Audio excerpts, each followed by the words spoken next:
오늘 73과 변장된 축복이란 그런 주제로 하나님 말씀을 우리 같이 공부하도록 하겠습니다.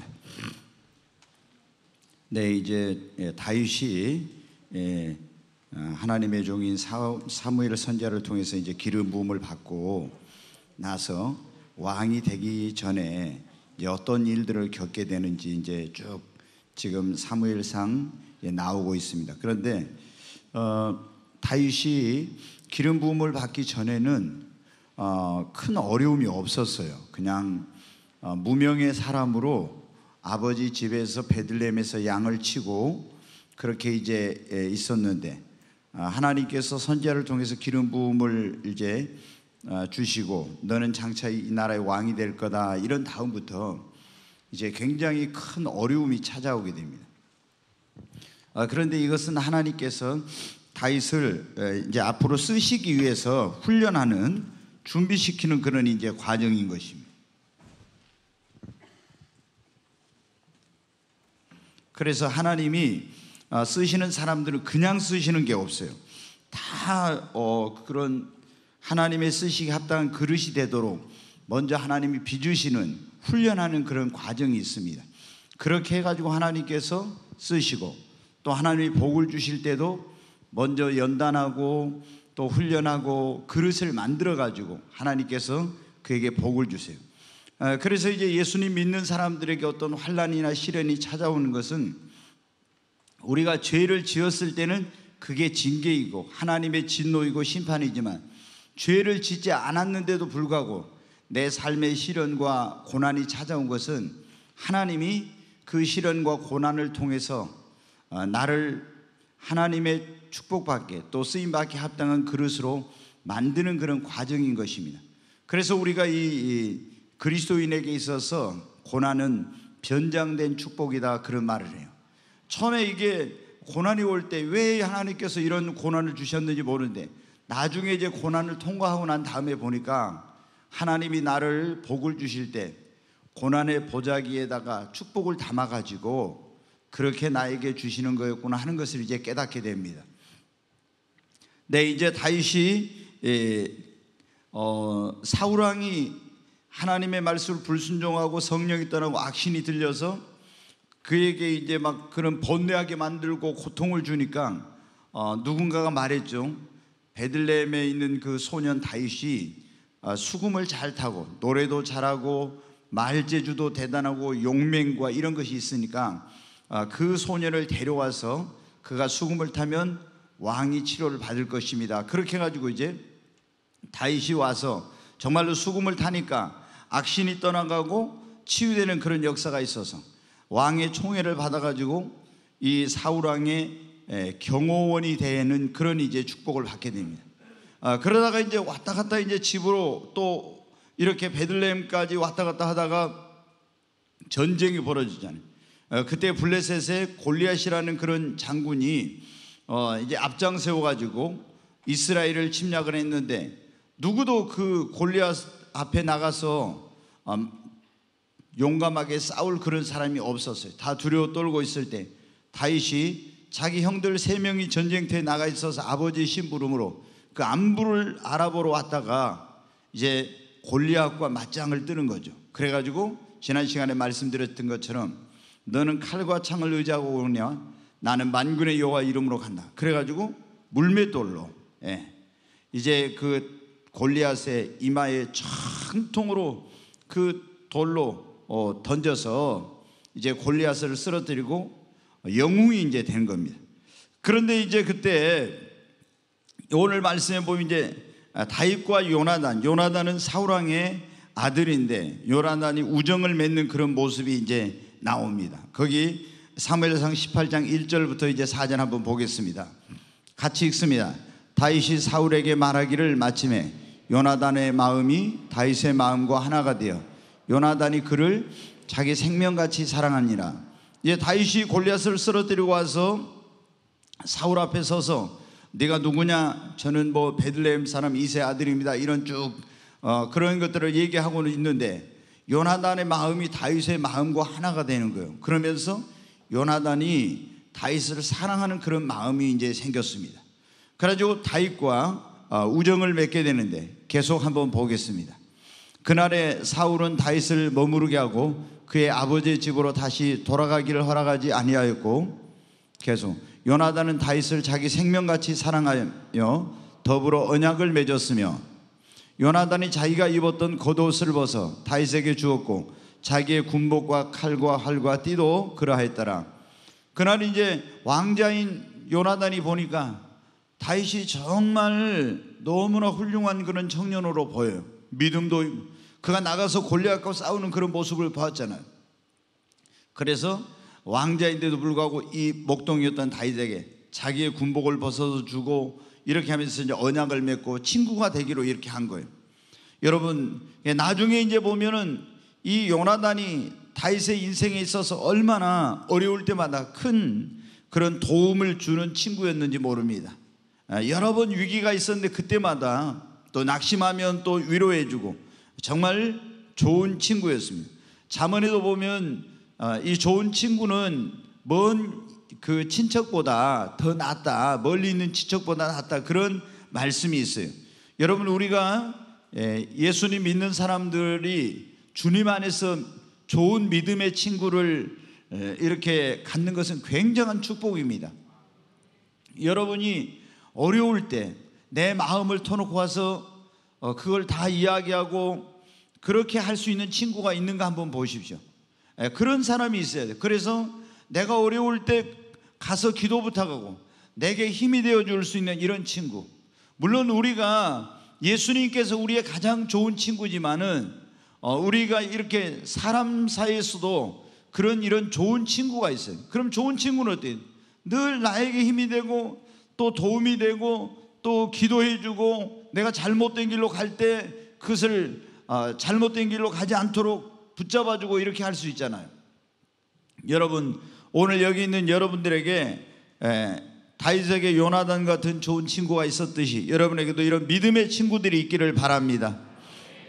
우리가 축복된 인생을 살려면 어때요? 축복된 만남이 있어야 되잖아요. 좋은 친구를 만나는 것은 큰 축복인데, 여러분이 이 믿음의 여정을 가는 데 있어서 정말 좋은 믿음의 친구들이 있기를 바랍니다. 그런데 이제 얼마 있지 않아서 어떤 문제가 생겼어요. 사울이 골리앗을 무찌른 다윗을 군대장으로 이제 삼다 했는데, 한번 거기 5절 읽겠습니다. 같이 읽습니다. 다윗은 사울이 보내는 곳마다 가서 지혜롭게 행하며 사울이 그를 군대장으로 삼았더니 온 백성이 합당히 여겼고 사울의 신하들도 합당히 여겼더라. 여기 이제 보니까 사울이 다윗이 골리앗을 쓰러뜨리고 왔잖아요. 그래서 이제 그 사울 왕이 다윗을 군대장으로 삼아서 이제 이렇게 그 전쟁터에 이제 내보냈어요. 그랬더니 굉장히 다윗이 지혜롭게 행하여 그런 어떤 군대를 통솔하고 또 전쟁에서 승리하고 이렇게 이제 되는 거예요. 그러니까 하나님께서 어떻게 목동이었던 그에게 기름을 부었지만 바로 왕이 될 수는 없다 했잖아요. 그래서 왕궁에 와서 수금을 타면서 왕궁 생활을 어떻게 하는지, 또 경호원이 돼가지고 사울왕을 따라다니면서 왕이 어떻게 하는지 이런 걸 이제 다 보고 배운 거죠. 그리고 이제는 어떻게 돼요? 좀 더 높은 자리에 이제 올라 세운 거예요. 군대장, 그러니까 오늘날로 하면 국방부 장관이나 군사령관 같은 그런 자리에 이제 다윗을 하나님께 사울왕을 통해서 그 자리에 앉히도록 한 거예요. 이제 더 많은 영향력을 미치고 더 많은 사람을, 조직을 움직이고 사람들을 통솔하고 이럴 수 있는 그런 역량과 능력을 키워가도록 하나님께서 이렇게 이제 하신 것입니다. 우리가 그런 말이 있어요. 자리가 사람을 만든다.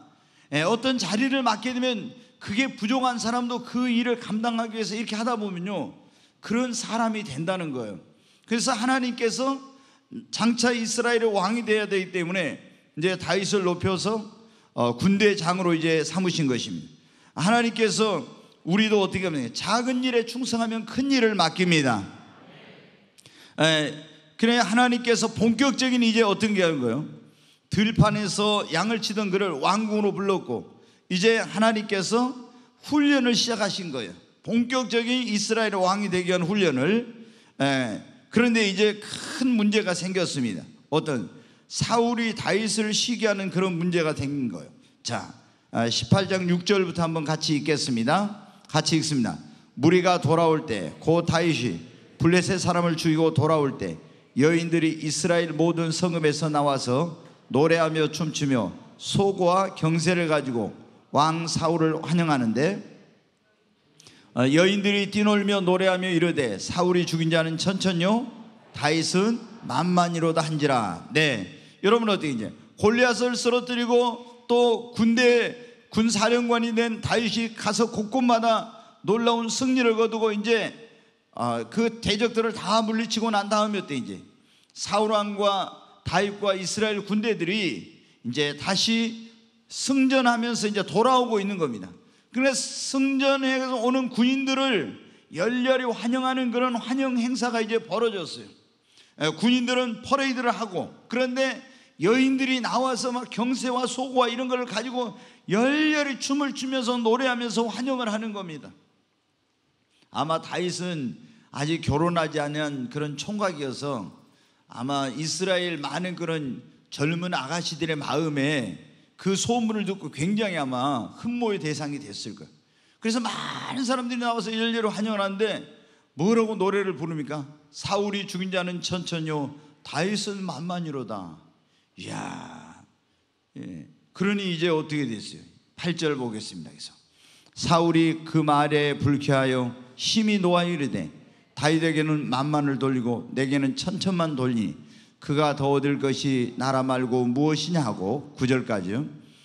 그날 후로 사울이 다윗을 주목하였더라. 왕하고 이제 그 다윗이 군사령관이 됐지만 이렇게 돌아오는데 왕은 사울은 천천히요 다윗은 만만이라고 하니까 그걸 딱 듣는 순간에 너무 이제 화가 난 거예요. 아니 어떻게 왕인 자기에게는 천천히고 그 부하인 다윗에게는 만만을 돌리나.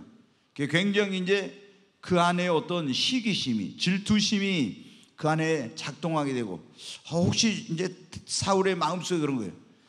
내가 너를 대신해 다른 사람을 택하여서 이 나라의 왕이 될 거라는데 저 녀석이, 저놈이 나를 혹시 대신하여 이 나라의 왕이 되는 것은 아닌가, 이런 이제 마음을 먹고 그날부터 다윗을 경계하고 이제 주목하기 시작한 겁니다. 굉장히 이제 얼마 전까지 골리앗을 쓰러뜨리고 가서 보내는 곳마다 승리하니까 굉장히 신뢰를 했는데 이제는 그런 어떤 자기의 충성스러운 신하로 보이는 것이 아니라 자기의 대적으로 보이는 거예요. 자기의 경쟁자로, 내 왕권을 이어갈 그런 사람으로 보이는 겁니다. 그러니까 사울 왕의 마음속에 이제 시기심이 이제 작동하게 된 거예요. 여러분, 우리가 예수님 믿는 사람들도 어떻게 돼요? 이 굉장히 이제 사람에게 굉장히 뿌리 깊은 것 가운데 시기하는 그런 마음인데요. 누가 잘 되면 우리가 즐거워해야 되니, 그리고 기뻐해야 되는데, 나하고 가까운 사람이지만 나보다 더 잘 되고, 나보다 더 인정을 받게 되고, 나보다 더 높임을 받게 되고, 또 나보다 어떤 더 귀한 직분을 받게 되고, 아니면 그 사람이 나보다 더 사업에 성공을 한다든가, 아니면 그 집이 더 잘 된다든가, 그 교회가 잘 된다든가, 내가 받지 못한 그런 은사를 받는다든가, 이렇게 되면 어떻게 돼요? 얼마나 많은 사람들이, 그리스도인들도 그런 것에 대해서 시기심, 질투심을 갖는지 몰라요. 여러분, 우리가 이걸 극복해야 돼. 제가 이번에도 금요일 날 우리가 쓴뿌리를 제거하라 그런 말씀을 드렸는데, 사울왕은 이런 쓴뿌리를 제거하지 못함으로 결국에 자신의 인생이 망가지게 된 거예요. 여러분, 굉장히 이것은 모든 사람에게 있어서 이건 경계해야 될 그런 일이고, 이런 걸 뽑아내야 됩니다. 다니엘도 여러분 보세요.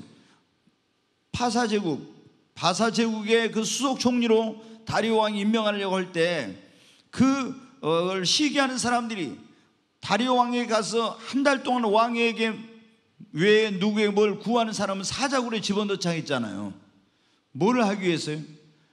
다니엘을 시기해서 다니엘을 제거하려고 그렇게 했던 거예요. 결국에 그런데 어떻게 했습니까? 자기들이 다 처자식까지 사자의 밥이 되고 말았어요.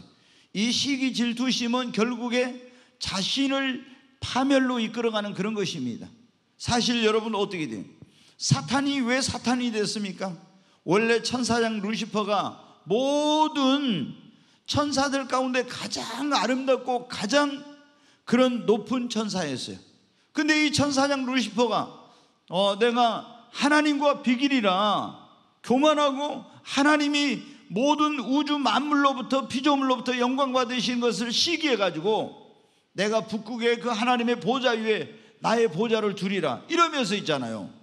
그 하나님의 영광을 시기하고 질투해가지고 하나님을 반역하고 자기가 그 자리에 올라가려고 그러다 어떻게 돼요?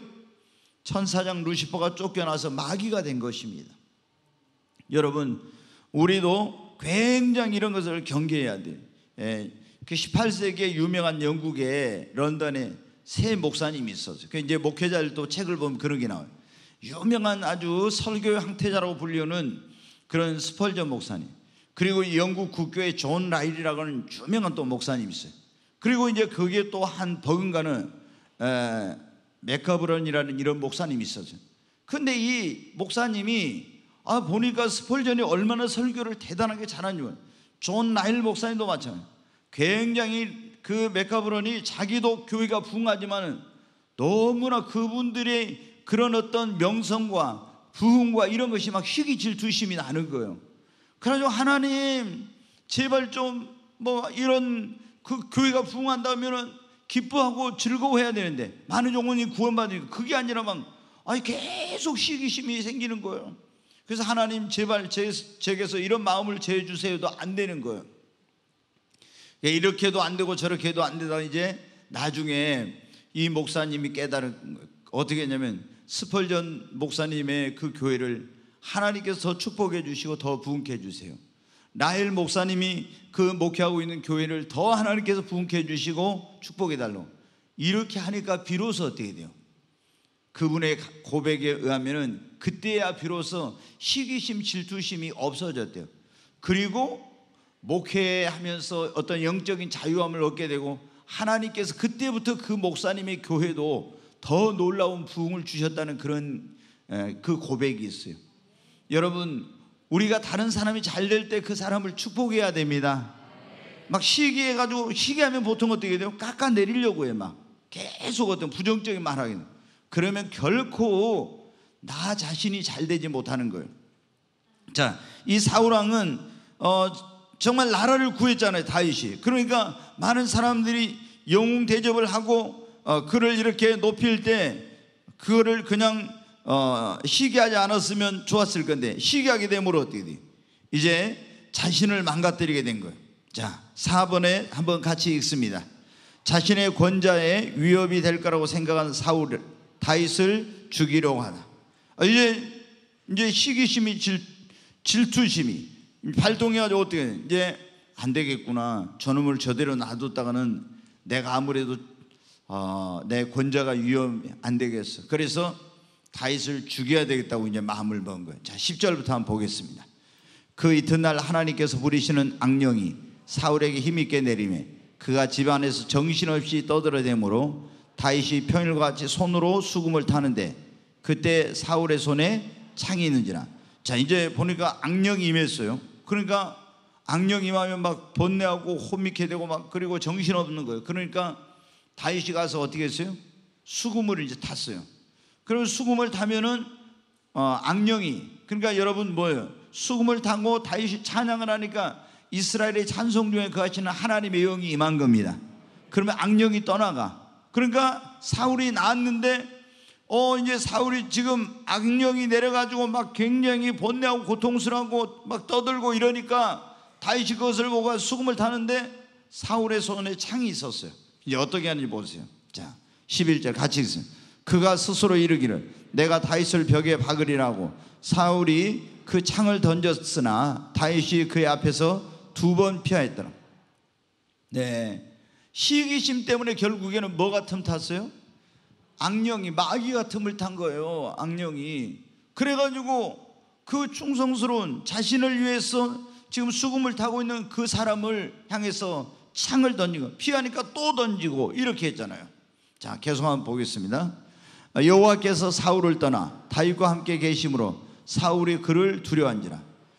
하나님께서는 누구를 떠나버렸어요? 사울을 떠나서 누구와 함께? 다윗과 함께. 여러분, 우리는 세상의 그 어떤 것보다 중요한 것이 하나님이 우리와 함께 하시는 것입니다. 우리가 모든 거 있어도 하나님이 우리를 떠나버리면 우리는 아무것도 아니에요. 그러나 여러분, 우리가 다 모든 것을 잃었어도 하나님이 함께 하시면 그것이 가장 큰 축복입니다. 다윗은 하나님이 함께 해서 계속 한번 읽겠습니다.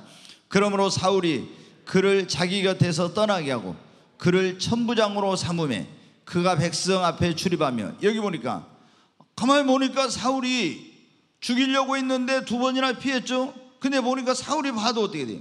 아, 다윗이 하나님이 그와 함께하는 것이 보여요. 그래서 두려워했다 그랬어요. 그리고 안 되겠구나, 전 놈을 내 곁에 두었다가는 언제 내가 죽을지 모르겠구나, 이런 생각이 든 거예요. 희귀하니까. 그래가지고 군대 장관, 국방부 장관의 군사령관인데 강등을 시켜버려요. 뭐로요? 천부장으로 강등을 시켜버려요.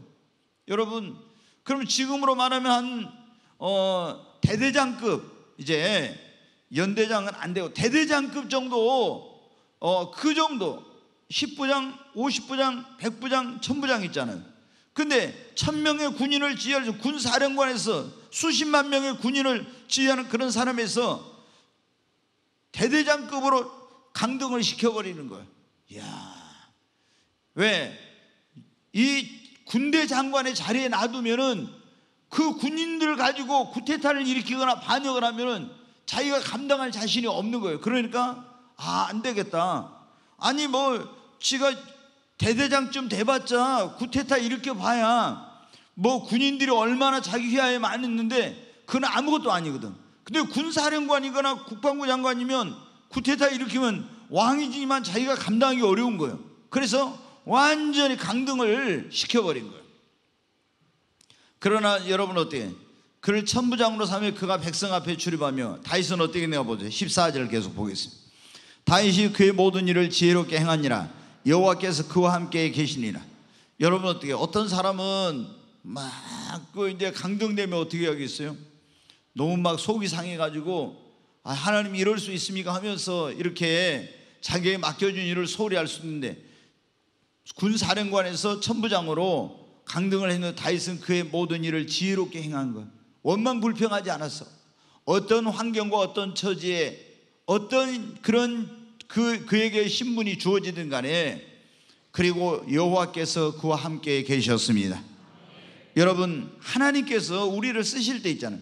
때로는 높이기도 하고 사람들에게 인정을 받기도 하고, 내가 아무런 잘못도 안 했는데 사람들 앞에서 한없이 나를 낮추기도 하시는 거예요. 아니, 내가 잘못한 거 없는데 완전히 하나님이 나를 밑바닥으로 낮추셔.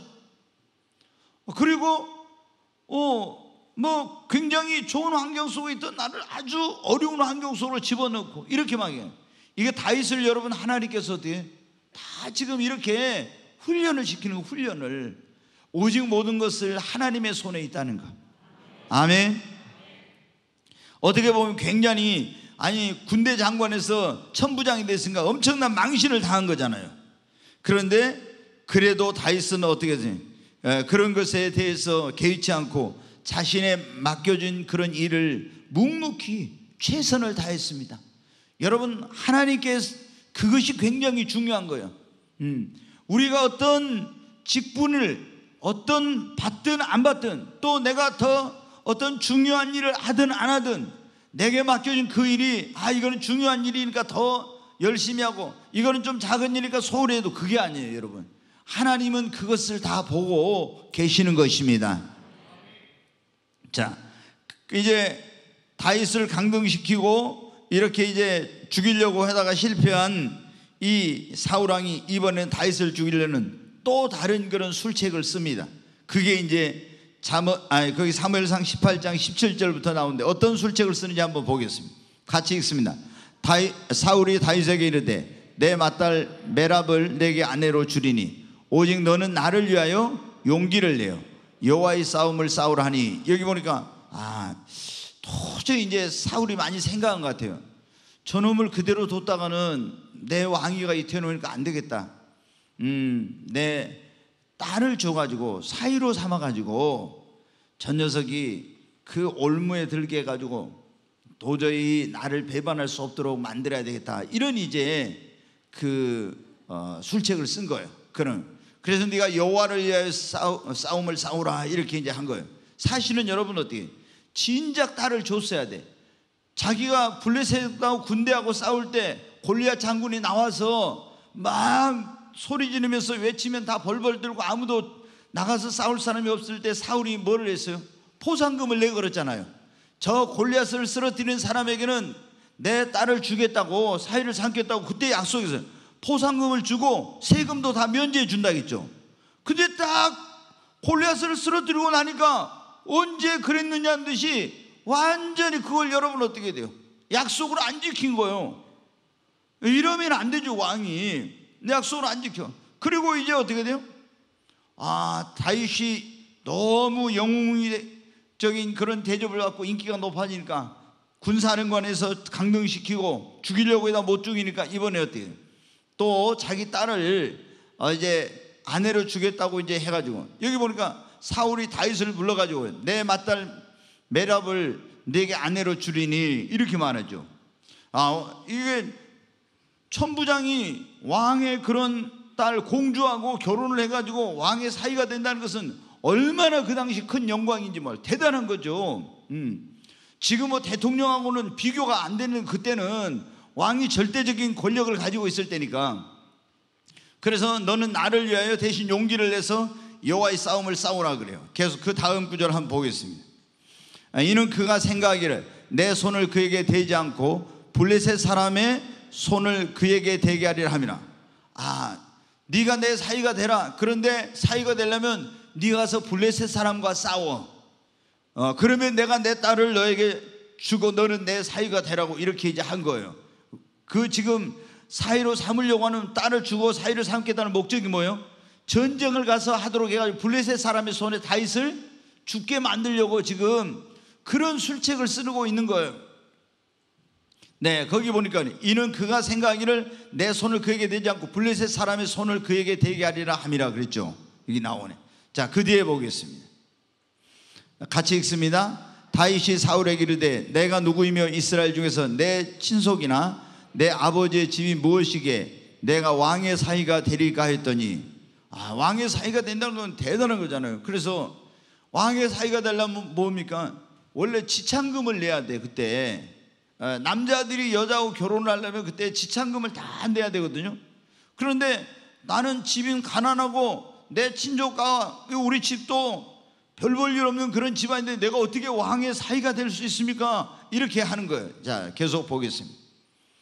사울의 딸 메랍을 다윗에게 줄 시기에 무올라 사람 아드리에게 아내로 주었더니, 그 이제 보니까 어떻게 돼요? 저는 지참금을 펴야 내일 그런 능력이 안 됩니다 하면서 이제 이러고 있었더니 딸을 주겠다고 해놓고 어떻게 돼요? 주기로 한 그때가 되니까 다른 사람에게 줘버려.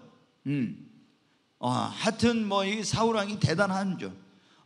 그러니까 자기 목적을 이루려고 했는데 그 사이에 블레셋과 전쟁이 없었던 것 같아요. 그 전쟁이 있으면 내보내가지고 거기서 블레셋 사람과 싸워서 죽게 만들려고 했는데 전쟁도 안 벌어지니까 계속 미루고 있다가 아이고 이제 안 되겠다 해가지고 무올 사람 아들에게 그 딸 메랍을 보내버립니다. 그런데 거기서 끝나질 않아요. 계속 거기 보겠습니다. 19절 또 사울의 딸 미갈이 다윗을 사랑하며 어떤 사람이 사울에게 알린지라 사울이 그 일을 좋게 여겨. 그런데 사울의 딸 또 딸이 있는데 그 딸 이름이 뭐예요? 미갈이요. 근데 미갈이 다윗의 그 용맹스러운 모습, 또 골리앗을 쓰러뜨리는 소문, 이런 걸 들었잖아요. 굉장히 이제 흠모하고 있었는데 왕궁에 와서 수금을 타고 이런 것을 이제 공주니까 이런 여러 가지 모습을 보니까 너무너무 멋진 거예요. 그래가지고 막 뿅 갔어요. 그 혼자 공주가 다윗을 생각하면 잠이 안 와. 다윗이 왕궁에 왔다 갔다 해가지고 어떻게 지나가기만 하면 막 좀 괜히 막 가슴이 두근두근하고 막 그래지는 거예요. 근데 그게 이제 사람들이 알잖아요. 여기 애영이가 여기 있는데 누구 어떤 형제를 막 좋아해. 그러면 자기는 표 안 낸다 해도 이요셉 목사가 자주 보면 어때? 아, 저게 누구를 좀 좋아하고 있구나, 이거 안다고. 그러듯이 이제 왕궁에 소문이 쫙 난 거예요. 공주가, 미갈 그 공주가 다윗을 사랑한다고, 다윗을 좋아한다고, 그게 소문이 쫙 난 거예요. 그래서 그 이제 사울의 귀에 들렸어요. 사울이 들어보니까, 아니, 자기 딸이 다윗을 좋아한다고?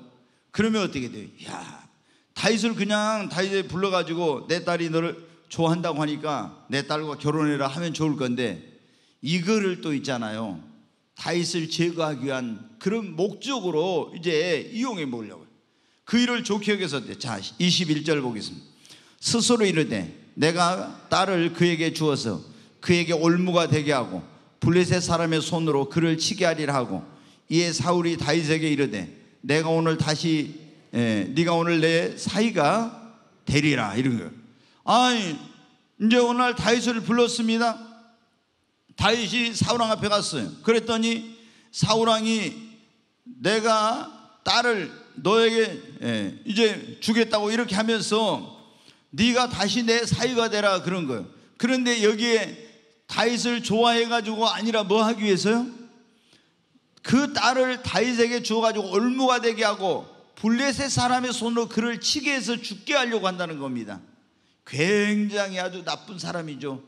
자기의 딸도 자기의 정치적인 목적, 이 목적을 위해서 이용해 먹는 거예요. 자, 그래가지고 이제 어떤 짓을 벌이게 되느냐 그러면은, 다윗에게 너는 지참금은 필요 없고 가서 대신 블레셋 사람들을 죽여가지고 남자의 그 포피 그것을 100개를 나에게다 바치면은 내가 내 딸을 너에게 주겠다고 이렇게 말하는 거예요. 그러면 그 남자를 죽여서 포피를 100개를 베어가지고 올라오면 어떻게 돼요? 가서 블레셋 진영으로 가서 거기서 블레셋 사람을 죽여야 되는데, 그렇게 하다가 다윗이 거기서 죽게 만들려고 이런 이제 그 술책을 쓴 거예요. 그러니까 얼마나 무서운 사람인지 모르죠. 자기의 목적을 위해서는 정말 이 사랑하는 딸에게 사위가 되게 해놓고, 그리고 그것까지도 어떤 자기 목적을 이룬 그런 수단으로 이제 사용하는 거예요. 계속 한번 25절부터 27절 한번 보겠습니다. 같이 한번 읽습니다. 사울이 이르되 너희는 다윗에게 이같이 말하기를 왕이 아무것도 원하지 아니하고 다만 왕의 원수의 보복으로 블레셋 사람들의 포피 100개를 원하신다 하였으니, 이제 그 말이 이제 다윗의 이제 막 소문을 내라겠어요. 사울 왕이 다윗을 사위로 삼고 싶어한다, 이런 해가지고 그 다윗을 이제 왔습니다. 그런데 소문을 내는데 어떻게 했냐? 왕이 이번에 지참금도 원하지 않고 포피, 블레셋 사람들의 포피 100개만 베어가지고 오면은 그거로 그냥 다 하고 딸을 준다고 한다, 이렇게 한 거예요. 이제 이 소문을 내게 만들어요. 자 26절 계속 보겠습니다. 이는 사울의 생각이 다윗을 블레셋 사람의 손에 죽게 하리라 함이라. 계속 보겠습니다. 사울의 신하들이 이 말을 다윗에게 아뢰매 다윗이 왕의 사위되는 것을 좋게 여김으로 결혼할 날이 차기 전에, 다윗도 굉장히 그 사울 왕의 사위가 되고 싶었던가 봐요. 자기의 신분하고는 그건 비교할 수 없으니까. 그래서 어떻게 돼요? 결혼할 날이 차기 전에 어떻게 한지 이제 보시죠. 27절. 다윗이 일어나서 그의 부하들과 함께 가서 블레셋 사람 200명을 죽이고 그의 포피를 가져다가 수대로 왕께 드려 왕의 사위가 되고자 하니 사울이 그의 딸 미갈을 다윗에게 아내로 주었더라. 이제 다윗이 사울왕 앞에 갔습니다. 그래서 사울왕이 뭐라고 해요? 네가 가서 블레셋 사람의 포피 100개를 베어가지고 오라, 그런 거예요. 그래가지고 다윗이 자기의 그 밑에 있는 종자 사람 하나를 데리고 블레셋 그 진영으로 갔어요. 아마 이 공주인 미갈의 마음에 들었을, 그 소리가 들렸을 거예요. 여기 우리 지금 애영이가 미갈이라고 봐요. 미갈인데 다윗을 엄청나게 사랑하고 사모하고 있어. 그런데 자기 아버지가 너 블레셋 사람에 가서 포피를 100개 베어가지고 오면 다윗에게 내 딸을 주겠다고 했어. 근데 그것을 이 미갈이 애영이가 들었어. 그러면 어떻게 돼? 아버지의 속셈이 훤히 보이잖아요. 그리고 내가 다윗을 얼마나 사랑하는데, 다윗이 그 블레셋 진영에 가서 싸우다가 거기서 포피를 외로웠다 죽으면 어째. 아마 다윗이 돌아오기까지 미갈의 마음은 정말 애간장에 탔을 거예요. 어쩌면 기도했을 거예요. 하나님, 제발 사랑하는 다윗 지켜주세요. 막 얼마나 제가 생각할 때 눈물로 기도했을 것 같아요. 그래가지고 이제 언제 이제 나올까 저제나 사울왕 할 때, 그때 쾌재를 불렀죠. 이놈이 내 사위는 되고 싶어 하는구나. 그러면 네가 어떻게 블레셋 진영에 가서 100명의 포피를 배워. 너는 분명히 블레셋 사람들의 손에 죽고 말 거야. 그리고 아주 기분 좋아가지고 있는데 누가 와서 하나 보고합니다. 폐하, 무슨 소리냐? 지금 저기 한 사람이 지금 말을 막 굉장히 아주 급하게 몰고 지금 먼지를 일으키면서 달려오고 있습니다. 누군가 자세히 한번 봐라. 그랬더니 쫙 누가요? 막 피범벅이 되고 먼지를 뒤집어 쓴 다윗이 탁 그 왕궁에 도착한 거예요. 그리고 말에서 딱 뛰어내리더니 먼지와 막 피와 이런 것은 무슨 그 땀으로 범벅이 된 그 다윗이 사울왕 앞에가 탁 무릎을 꿇으면서, 폐하, 제가 블레셋 사람에 가서 포피를, 폐하께서 100명의 포피를 배우면 된다고 했는데 제가 200명의 포피를 배워왔습니다. 그러니까 어떻게 사울왕이 그래 장하다 잘했다 이런 것이 아니라 어떻게 해요? 저놈이 어떻게 살아왔지? 아니 저놈이 어떻게 살아온 거야? 막 그랬을 거예요. 예? 이야, 저놈이 어떻게 살아온 거야? 왜 안 죽고 살아왔지? 그런데 그때 미갈은 어떻게 했을까요? 그 공주의 방에서 지금 다윗을 오매불망 사모하고 기도하면서 기다리고 있는데 누가 와서 시녀가 와가지고 말합니다. 공주님, 다윗이 돌아왔어요. 그런 거예요. 예영이 어떻게 했을까? 눈물을 흘리면서 막 가슴이 주체할 수 없는, 그래가지고 그냥 그 왕이 있는 아버지 왕이 있는 그 어전으로 갔을 거예요. 다윗을 보니까 어떻게 막 눈물만 쏟아져. 그래가지고 그 사랑스러운 다윗의 얼굴을 보니까 다윗 막 이러면서, 아마 제가 생각할 땐 가서 체면이고 뭐가 없이 막 다윗을 끌어안고 이렇게 포옹을 했을 것 같아. 예영이는 더 했을 것 같아. 얼마나 예영이의 애교가 넘치는지 몰라요. 애교가 넘치는지. 그래가지고 어떻게든 이제 실패했죠. 이제 할 수 없이 그 약속을 했잖아요. 다 공포했으니까. 이제 그래서 미갈을 누구에게? 다윗에게 이제 그 주고 사위로 이제 삼았습니다. 이렇게 보니까 다윗을 죽이려고 하는 그런 갖가지 방법을 써도 지금 이게 이제 드러내놓지 않고 지금 죽이려고 했잖아요. 근데 이런 방법이 안 되는 거예요. 그래서 도저히 이제 이 사울왕이 안 되겠다. 이제 공개적으로 있잖아요. 다윗을 이거를 죽이지 않으면 죽일 수 없겠구나. 그래서 자신의 술책이 실패하자 노골적으로 다윗을 죽이려고 이제 명령을 내립니다. 자, 그게 한번 보세요. 같이 읽습니다. 여호와께서 다윗과 함께 계심을 사울이 보고 알았고 사울의 딸 미갈도 그를 사랑함으로, 계속 보겠습니다. 사울이 다윗을 더욱 두려워하여 평생에 다윗의 대적이 되냐. 아니 이 딸을 통해서 어떤 올무를 놀라면 오히려 미갈이 어떻게 돼요? 다윗을 사랑해버려. 그러니 뭐 어떻게 됩니까? 이게 그래서 다윗을 더욱 두려워하고 평생에 다윗의 대적이 이제 됐다고 했죠. 우리가 여기서 알 수 있는 게 뭐예요? 하나님께서 사랑하는 사람은요, 아무리 원수가 대적되고 우리를 해하려고 해도 어떤 술책과 어떤 괴계와 음모와 이런 걸 통해서 우리를 죽이고 해하려고 해도 하나님이 함께하는 사람은 할 수가 없습니다. 다윗은 하나님이 함께한 사람이에요.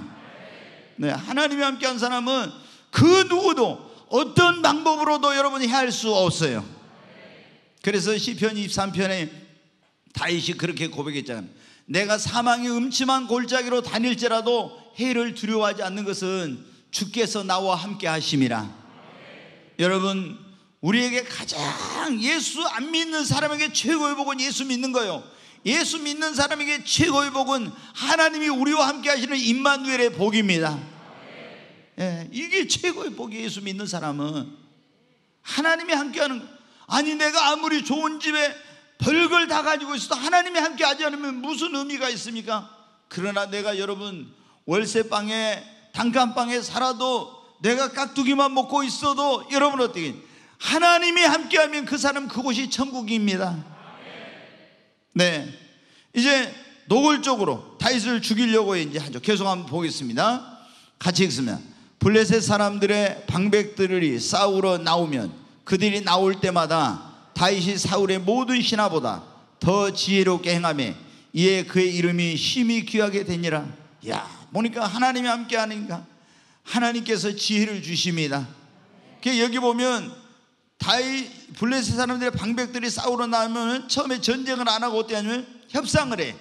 그들이 나올 때마다 다윗이 그런데 그들이 가서 협상을 하는데 굉장히 지혜로운 방법으로 이렇게 하는 거예요. 이제 그러니까 전쟁에만 능한 것이 아니라 그 사울왕 옆에서 국내 내치를 어떻게 하는지를 배웠잖아요. 전쟁할 때 어떻게 하는 걸 보았잖아요. 근데 이번에는 여러분들 국제적인 관계에서 이런 외교적인 문제를 어떻게 해결하는지 하나님이 이런 훈련을 다 시키는 거예요. 다 시켜. 왜? 한 나라의 대통령이 되려면은 그냥 뭐 이런 외교 문제 이런 걸 잘 몰라가지고 안 되니까 하나님이 앞으로 그런 걸 보고 다 벌써 여기서부터 이제 훈련을 시키는 거예요. 자, 그럼 계속 보겠습니다. 같이 읽으면 사울이 그의 아들 요나단과 그의 모든 신하에게 다윗을 죽이라 말하였더니 사울의 아들 요나단이 다윗을 심히 좋아하므로 이게 보니까 이제 공개적으로 명령을 내리면 사울이 그의 아들 요나단과 그의 모든 신하에게 다윗을 뭐 하라고요? 죽이라 이렇게 명령을 내려. 전에는 은밀하게 다윗을 죽이려고 했는데 이게 안 되니까 이제 드러내놓고 아예 다윗을 없애야 됐구나. 안 그러면 이거 큰일 나겠구나 이런 생각을 한 거예요. 자, 그런데 이제 요나단이 다윗을 굉장히 사랑했다고 했잖아요. 그래서 이제 요나단이 아버지 사울에게 가서 말합니다. 이제 호소를 해요. 다윗을 위해서. 자, 4절부터 한번 보겠습니다. 요나단이 그 아버지 사울에게 다윗을 칭찬하여 이르되 원하건대 왕은 신하 다윗에게 범죄하지 마옵소서. 그는 왕께 득죄하지 아니하였고 그가 왕께 행한 일은 심히 선함이니이다. 이제 요나단이 그 아버지 사울에게 가서 말합니다. 아바마마께서 다윗을 죽이라고 이런 명령을 내렸는데 다윗이 이 나라를 위해서 얼마나 그런 선한 일을 많이 했습니까? 나라가 위기에 처했을 때 골리앗을 쓰러뜨리고 블레셋 손에서 구하고 또 아바마마가 악령이 틈타서 고통스러워할 때 수금을 타가지고 아바마마를 낫게 하고 또 어떤 블레셋과 분쟁이 있을 때 가서 국제적인 그런 문제를 다 해결하고 가는 곳곳마다 다 지혜롭게 해가지고 일을 이렇게 해서 얼마나 국익을 위해서 많은 일을 했습니까? 하면서 아바마마 이러면서 이제 막 다윗의 그 잘한 그런 일들 공로를 말하면서 절대 다윗을 죽이지 말라고 막 이렇게 막 합니다.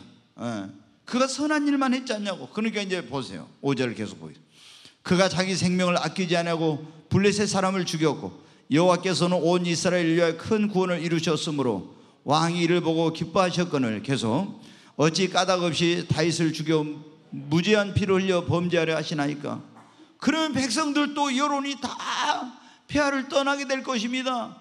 모든 국민이 이 백성들이 다 다윗이 어떤 이 나라를 위해서 한 일을 다 알고 있는데 이러면서 이제 막 그 아버지에게 이제 가서 이제 호소를 하는 거예요. 왕자가 계속 한번 보면 사울이 요나단의 말을 듣고 맹세하되 여호와께서 살아계심을 두고 맹세하거니와 그가 죽임을 당하지 아니하리라. 거기까지 한 절 더 읽어요. 요나단이 다윗을 불러 그 모든 일을 그에게 알리고 요나단이 그를 사울에게로 인도하니 그가 사울 앞에 전과 같이 있었더라. 네, 진짜 좋은 친구죠. 아멘. 네, 그래서 이제 아버지가 화가 나가지고 다윗을 죽이려 하는데 자기를 또 해롭게 할 수 있는데 불구하고 그런 것을 무릅쓰고 가서 정말 이렇게 이제 그 왕자가 호소해가지고 다윗을 죽이지 않도록 이렇게 해줘. 그러니까 이제 요나단이 없었으면 다윗이 정말 왕이 되는데 더 많은 어려움들이 있었을까. 근데 이제 이렇게 해가지고 사울 왕이 그 왕자의 말을 듣고 뜻을 돌이킵니다. 그리고 이제 다윗을 죽이려고 했던 이런 일이 없이 쭉 이제 평안한 가운데서 시간이 흘러갔어요. 그런데 이제 블레셋과의 또 전쟁이 또 벌어지게 됐어요. 그때 다윗이 전쟁에 이제 또 나가서 이스라엘을 위해서 싸우게 됩니다. 자, 19장 거기 8절부터 한번 보겠습니다. 같이 읽습니다. 전쟁이 다시 있으므로 다윗이 나가서 블레셋 사람들과 싸워 그들을 크게 쳐 죽이매 그들이 그의 앞에서 도망하니라. 이제 블레셋과 전쟁에 다윗이 나가서 블레셋 사람들을 싸워서 큰 승리를 거두었습니다. 그리고 이제 또 9절 보겠어요. 사울이 손에 단창을 가지고 그의 집에 앉았을 때 여호와께서 부리시는 악령이 사울에게 접하였으므로 다윗이 손으로 수금을 탈 때 계속 사울이 단창으로 다윗을 벽에 박으라 했으나 그는 사울의 앞을 피하고 사울의 창은 벽에 박힌지라 다윗이 그 밤에 도피하며. 네, 여기까지 일단 거기. 이게 뭐냐면은 이제 전쟁이 없을 때는 다윗이 막 이렇게 사람들에게 또 유명해지고 이럴 일이 별로 없었어요. 근데 블레셋과의 전쟁이 있으니까 다윗이 나가서 블레셋을 또 이제 그 무찌르고 전쟁에 큰 승리라니까 백성들에게서 그런 소리가 들어요. 역시 다윗이야. 역시 정말 다윗이 있어야 블레셋으로부터 이 나라를 지킬 수 있어. 막 이렇게 하고 다시 온 국민들의 그런 어떤 관심을 받게 되고 또 영웅시 된 거예요. 그러니까 사울이 어떻게 돼요? 그 잠재되어 있던 안에 시기 질투심이 또 이제 작동을 하기 시작한 거예요.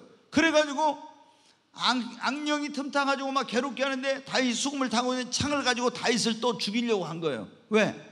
다시 이제 그게 이 틈타가지고. 네, 여러분 어때요? 그래서 이제 다윗이 어떻게 돼요? 도망을 치죠. 거기 그 밤에 다윗이 그 밤에 도피하였어요. 거기 있다가 이제 사울한테 죽게 생겼으니까 도망을 간 거예요. 도망을 갔는데 이제 어떻게 합니까? 자기 집으로 도망을 가요. 자, 11절 한번 보겠습니다. 사울이 전령들을 다윗의 집에 보내요. 그를 지키다가 아침에 그를 죽이게 하려 한지라 다윗의 아내 미갈이 다윗에게 말해 이르되 당신이 이 밤에 당신의 생명을 구하지 않으면 내일에는 죽임을 당하리라고.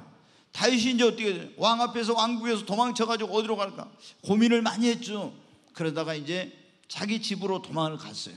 그리고 자기 아내 미갈에게 왕이 나를 죽이려고 했다. 그래서 내가 지금 도망해가지고 이곳으로 지금 왔다고 이제 한 거예요. 그러니까 아니 그 말을 들어보니까 미갈이 들어보니까 어때요? 분명히 자기 아버지 그 왕이 군인들을 다윗을 잡으러 이리 보낼 것 같아요. 그래서 아니나 다를까 어떻게 돼요? 2층 집에서 저 창문을 이렇게 딱 내려다 보니까 어떻게 되면 군인들이 벌써 오고 있는 것이 보여요. 아, 이제 이 집을 포위해가지고 여기 있다가는 분명히 잡혀가 죽겠구나 하고 이 미갈이 뭐라고 얘기를 합니까? 다윗에게. 다윗의 아내 미갈이 다윗에게 말해 당신이 이 밤에 당신의 생명을 구하지 않으면 내일에는 죽임을 당하리라. 분명히 밤에 여기 집을 포위해서 있다가 날이 새면 당신을 잡아가서 죽일 건데 그렇게 말한 거야. 그래서 지금 빨리 피해야 된다고. 이제 12절 보겠어요. 미갈이 다윗을 창에서 달아내림에 그가 피하여 도망. 구인들이 벌써 오고 있어요. 그래서 어때? 뒤에 창문이 있는데 창문을 딱 열고 줄을 거기다 딱 묶어가지고 내리면서 다윗 빨리 줄을 타고 내려가요. 그렇지 않으면 당신 여기 있으면 이제는 날이 밝으면 어디 도망가지도 못하고 당신은 여기서 죽게 된다고. 그래서 다윗이 어떻게 돼요? 그 미갈의 창에 달아내린 줄을 타고 뒤 창문으로 쭉 내려와가지고 이제 도망을 치는 거예요. 자, 13절 계속 보면 미갈이 우상을 가져다가 침상에 누이고 염소털로 엮은 것을 그 머리에 씌우고 의복으로 그것을 덮었더니 그리고 어떻게 돼요? 다윗의 그 침상이 있는데 침대가 있는데 거기에다가 어떻게 돼요? 우상을 갖다 사람 모양으로 된 오늘날로 말하면 뭐 그 어떤 의상실 같은데 이런 백화점 이런 데 가면 마네킹 같은 그런 걸 딱 갖다가 침상에다 뉘어놨어요. 그리고 염소털로 만든 무슨 가발 같은 거 있었는가 그것을 딱 씌워놨어요. 그리고 거기에다가 의복으로 이제 딱 해갖고 이불로 덮어놨어요. 그리고 한번 보세요. 14절. 사울이 전령을 보내어 다윗을 잡으러 하며 미갈이 이르되 그가 병들었느니라. 이제 그렇게 딱 하고 이제 시침이 딱 되고 있는데 와가지고 막 대문을 두드리는 거예요. 그래서 미갈이 공주잖아요. 딱 나가죠. 이제 문을 열고 당신들 왜 왔어요? 딱 그리고 이제 권위 있게 그렇게 한 거예요. 그러니까 공주님, 왕의 폐하의 명령으로 왕명으로 우리가 다윗을 잡으러 왔습니다. 그래. 그러니까 지금 무슨 소리 하는 거예요? 지금 다윗이 병들어가지고 지금 움직이도 못하고 있는데 지금 들어올 수 없어요 하고 딱 문을 닫아버렸어요. 그러니까 어떻게 돼요? 전령들을 보내서 다윗을 잡으러 했는데 그가 병들었다가 문을 쾅 닫아버립니다. 그러니까 이제 한번 15절 보겠어요. 사울이 또 전령들을 보내어 다윗을 보라 하며 이르되 그를 침상째 내게로 들고 오라. 내가 그를 죽이리라. 이제 공주의 집이니까 함부로 들어오지 못하잖아요. 그러니까 이 전령들이 가가지고 폐하 너희들 왜 그냥 왔느냐 그래 이제 하니까 뭐라고 했어요? 미갈 공주님께서 다윗이 병들었다고 문을 안 열어줍니다. 들어올 수 없다고 해서 저희들이 그냥 왔습니다. 야 이놈들아, 이제 굉장히 이제 호통을 치죠. 가서 또 전령들을 보내면서 다윗을 보라 이르되 그를 침상째 내게로 들고 오라. 내가 죽일 거라고. 그래가지고 이제 어떻게 돼요? 또 가서 이제 문을 두드리니까 미갈 공주가 나왔을 거 아니에요. 전하께서 다윗을 병든 그 침상째 데리고 오라고 했습니다. 안 된다고. 그러니까 왕명이요. 여러분 어때? 옛날에 왕명이요 하면 끝이잖아요. 왕명이요. 그러니까 어떻게 할 수 없죠. 공주도 문을 열고. 그래 이제 구인들이 확 다윗이 그 누워있는 침대로 갔습니다. 가가지고 침상째 가지고 오라고 했으니까 이제 어떻게 하는지 한번 보세요.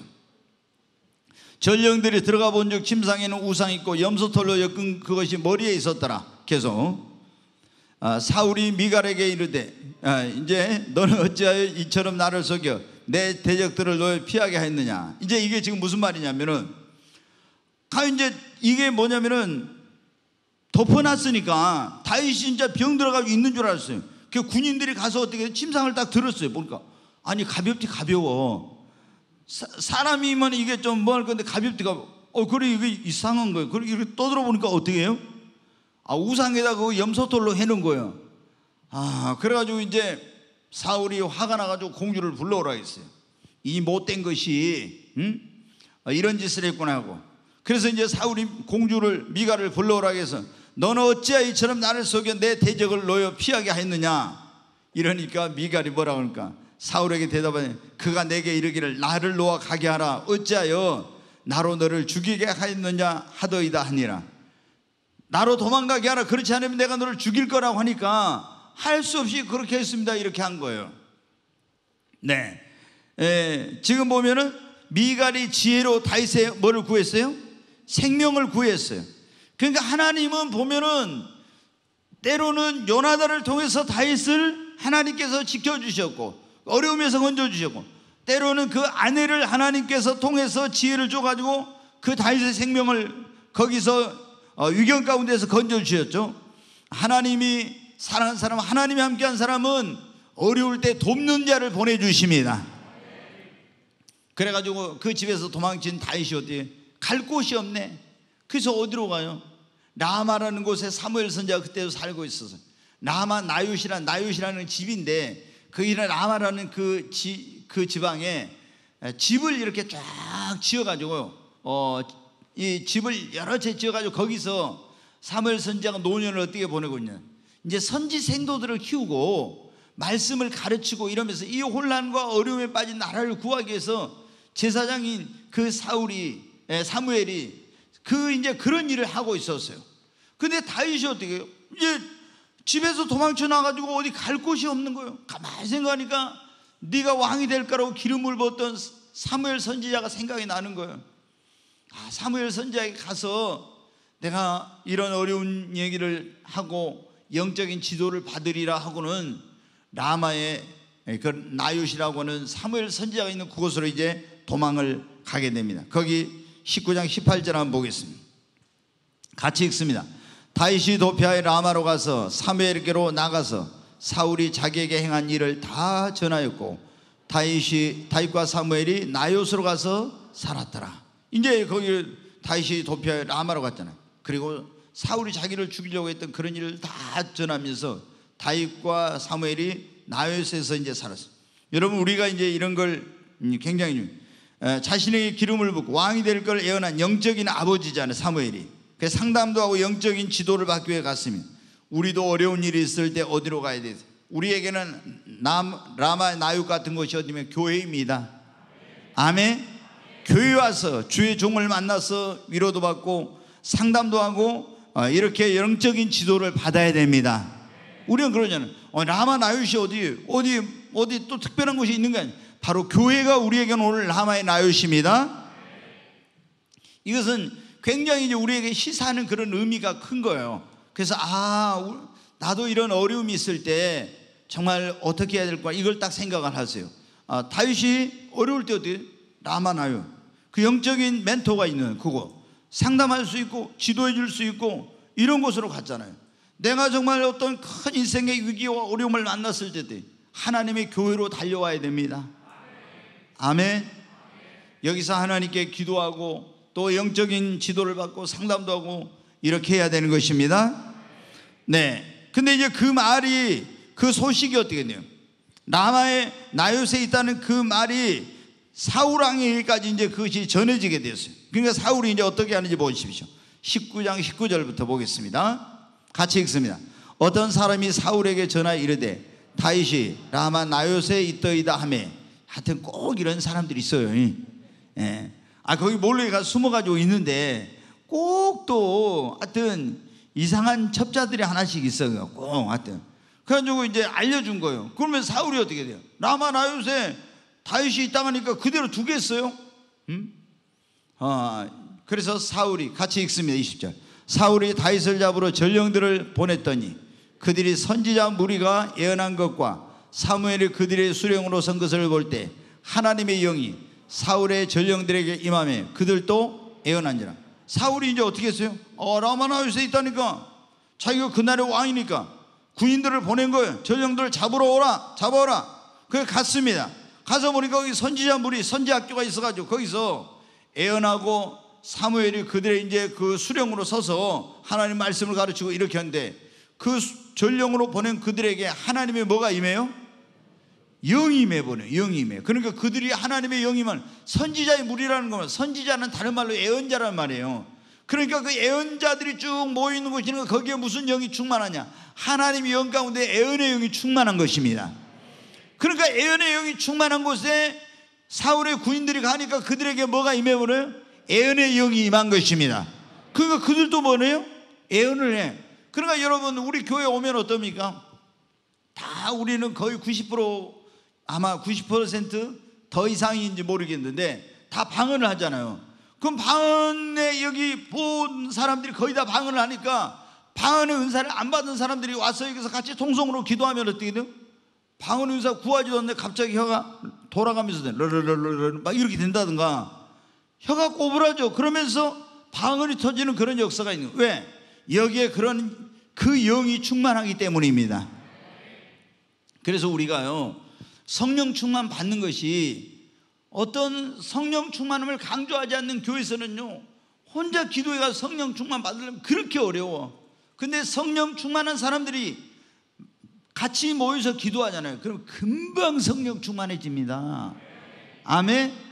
그러니까 이게 어떤 교회를 만나느냐, 그게 얼마나 중요한지 몰라요. 자, 예언의 영이 그들에게 임해요. 그래서 이제 21절도 보겠습니다. 어떤 사람이 그것을 사울에게 알림해 사울이 다른 전령을 보냈더니 그들도 예언해줘.